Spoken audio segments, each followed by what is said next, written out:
Bonjour. Dans cette présentation, je vais vous expliquer comment faire les tâches 4 et 5 du projet. Avant de commencer, on va juste faire un rappel de ce qu'on a fait dans la tâche 3 et le devoir 3. On se souvient, on a analysé le tri 3 avec SAP 2000. Vous allez voir maintenant, on va être capable de faire la vérification du design de ce tri. De plus, dans le devoir 3, vous avez analysé votre tri choisi avec SAP 2000. Dans le devoir 4, on va voir comment faire la conception ou le design de ce tri afin de choisir les dimensions des différentes membrures. Et ensuite, on va être capable de construire notre tri. Alors, avant de commencer, on va faire une brève révision sur les contraintes et déformations. On se souvient, pour les treillis, c'est des structures où les membrures sont des membrures qui sont chargées axialement. Et on a seulement des forces axiales internes dans les membrures. À cause de ça, on aura des contraintes et déformations axiales. Pour la contrainte axiale, on se souvient, on la calcule avec cette formule très simple.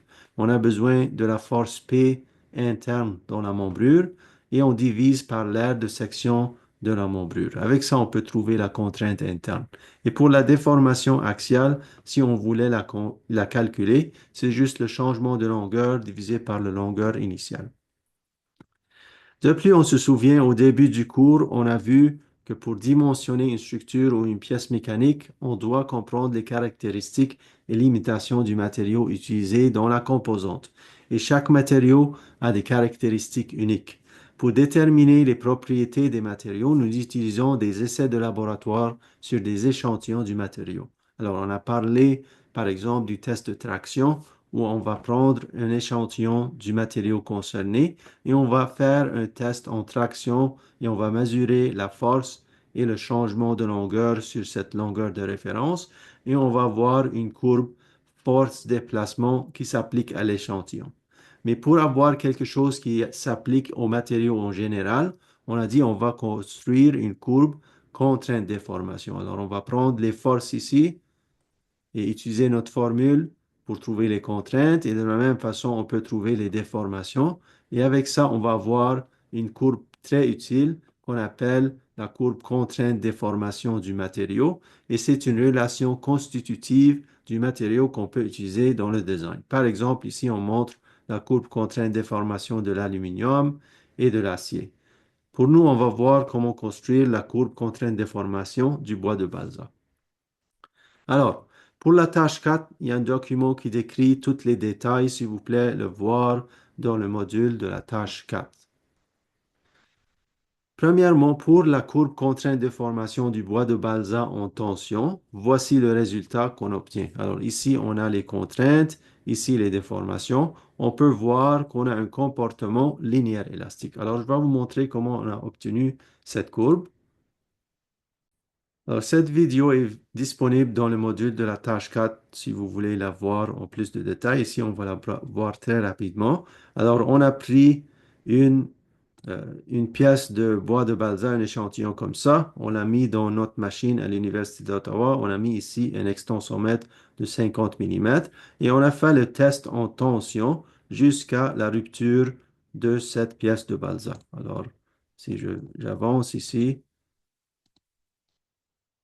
On voit ici, on a la rupture de la pièce et ensuite on a fait un fichier Excel comme ça et on a pris le data qu'on a obtenu de ce test pour construire notre courbe contrainte déformation. Par exemple, pour le strain, la déformation, on a juste pris le changement de longueur.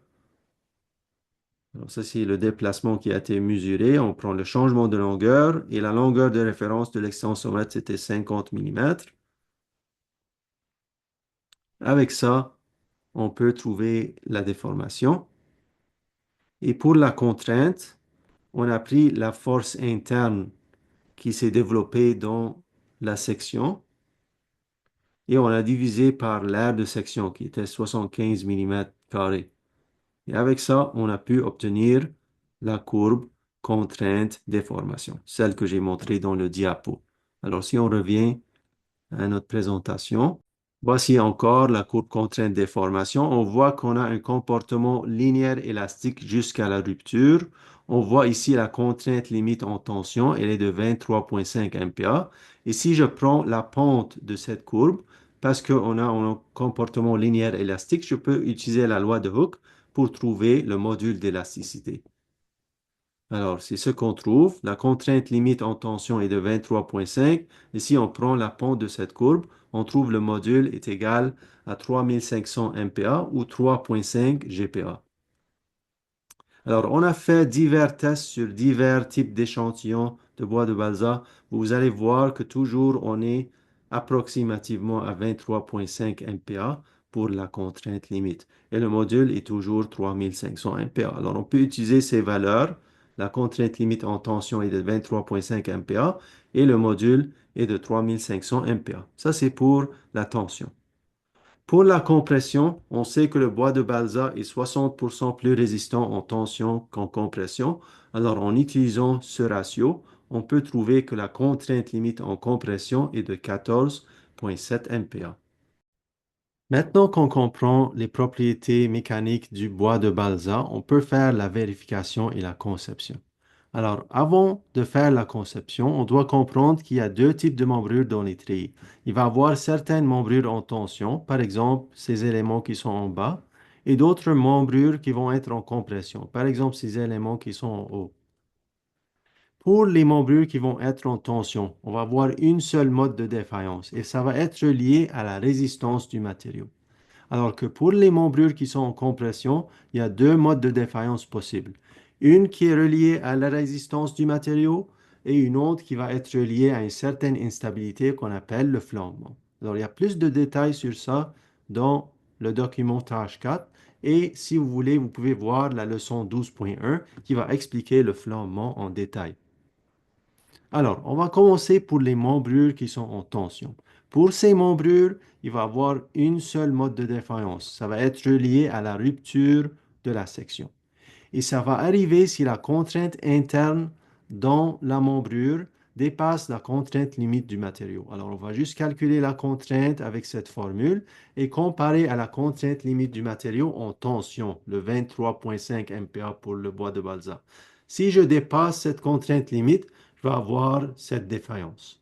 On note ici que pour les membrures axiales en tension, il n'y a pas de mécanisme de défaillance relié au flambement. C'est-à-dire, si j'ai une membrure courte ou une membrure qui est très longue, c'est la même vérification qu'on va faire. La longueur ne va pas venir en compte lors de la vérification ou du design. Pour les membrures qui sont en compression, il y a deux modes de défaillance possibles. La première, on appelle ça l'écrasement. Ça, c'est relié à la résistance du matériau. Et c'est exactement comme on a vu pour les membrures de tension.